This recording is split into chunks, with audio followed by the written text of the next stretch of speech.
Morning Passion. This is Desiree coming at you with Passion Live at 7:45. Hope you all are having a great morning. Hopefully you got a chance to check out Zach's Passion Live at 7:45 from last week. He kicked off the month of October, and this month we're talking about peace. And I'm so excited to be exploring peace and looking at what this means for us as individuals and as people.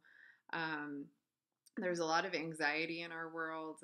There's a lot of animosity in our world. And I think just having peace and just being bearers of peace is kind of a beautiful thing that we get called to as Christians.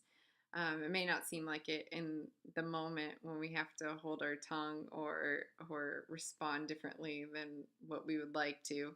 Um, but but a lot of times we end up being kind of hope and light for the world when in the midst of chaos we can just be peaceful. So a few weeks back, Pastor Jenny asked us to meditate on a few verses in Romans 12.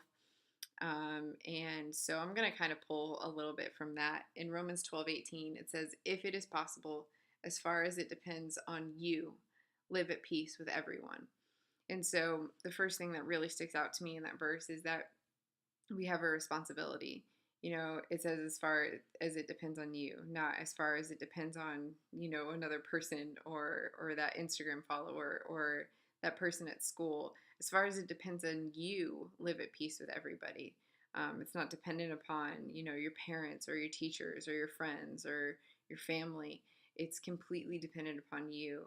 And again, just like we talked about last night, a lot of that starts out in our thought life. Man, our thought life can give us animosity and anxiety and unrest and unsettlement. But if we start in our thought life just creating an atmosphere of peace, we would be shocked about how much better we respond to situations and things that come up in our life. How much more we could live out this verse that says, as far as it depends on you, live at peace with everyone. The other verse I wanted to talk about was in Romans 14:19. And it kind of says the same thing. It says, "Let us therefore make every effort, every single one, not just one or two, but every effort to do what leads to peace and mutual edification."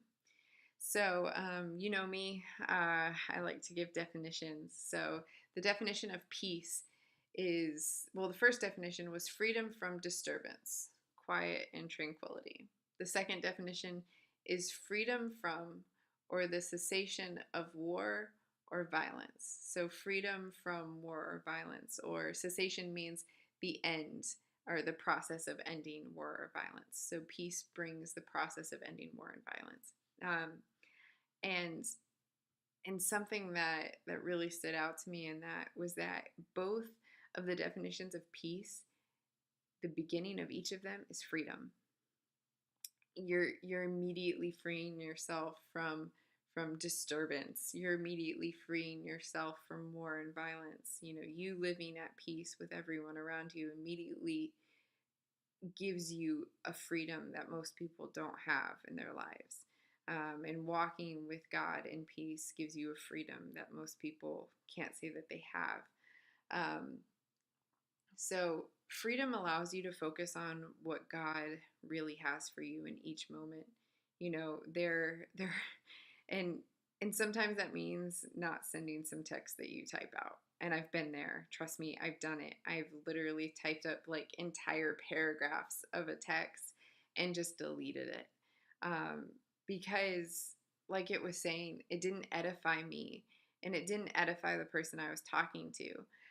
If you're wondering what edification means, edification is instruction or improvement of a person morally or intellectually. And sometimes I think we get that a little confused because we're like, I'm going to edify you right now. I'm going to improve you.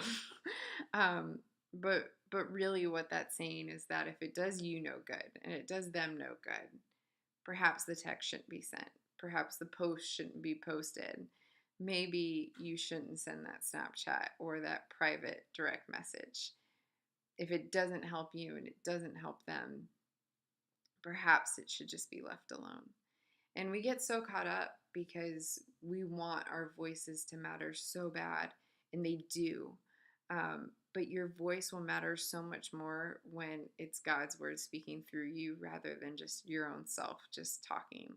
Um, People can tell the difference, and I think sometimes we don't think they can, but they really can. And if everything that you're saying is rooted and grounded in peace and love, we have that responsibility that the Word of God is literally commanding us, as far as it depends on us, to live at peace with everyone, and do what leads to peace. Sometimes you just got to take the high road and do what leads to peace. And that sounds so simple, coming from a devotional where I'm sitting and, I don't have the person who requires some extra grace sitting in front of me. Um, but but it's real. You know what I mean? It's so real to just do what leads to peace. And sometimes we just have to remember that when situations come up and animosity happens, things happen in our world all the time, and we need to remember to go back to the Word of God and not this. It's so important to go back to the Word of God and see what He has to say and see what He has to say about things happening in our country. And He does have stuff to say. Sometimes it takes time to uncover it, but there are great verses in the Bible that teach us how to deal with animosity and hatred and violence. There are great verses that just help us get through and just remind us of the love of God despite the craziness of the world and what it's throwing at us. Um, and so before you send that text, before you post that opinion, run it through the Word of God. See what God has to say. Spend some time with Him and really look and see if it is mutually edifying to those that you're posting it to. Make sure that it is, as far as it depends on you, you're living at peace with people, and and that you're making every effort to lead others to peace. It's so important that we cover everything that we do and say with God's love. And I think I could say it a million times. It's so easy to talk about and so difficult to do sometimes. But keep practicing, just like anything else that you practice at. Eventually you just get good at it, and eventually it just kind of becomes the reaction that you have. Um, so I just wanted to encourage you today to be that kind of change and difference that we all kind of want to see in the world. And as far as it depends on you, live at peace with everyone around you, and make sure that today, before you speak or respond, that you make every effort to do what leads to peace and to mutual edification. So we love you guys. Hope you have a great Thursday, and we'll see you next week. Bye.